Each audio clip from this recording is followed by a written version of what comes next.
పెళ్లి చేసుకోవడం కన్నా ముందు పెళ్లికి సంబంధించిన మంత్రముల యొక్క అర్థాన్ని తెలుసుకుని ఏం చెప్తున్నారో, ఎలా బ్రతకాలంటున్నారో తెలుసుకోవాలి.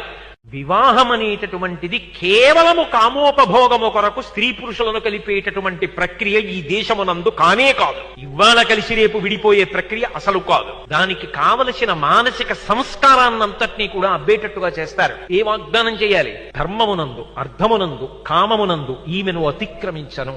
ఇవాళ మన ప్రారంభం ఏమిటంటే, ఇన్ని విషయాలున్నాయి, ఇన్ని విషయాలకి నేను సభాముఖంగా ప్రమాణం చేస్తున్నానన్న విషయం పెళ్లి కుమారుడికి తెలియకపోవడం.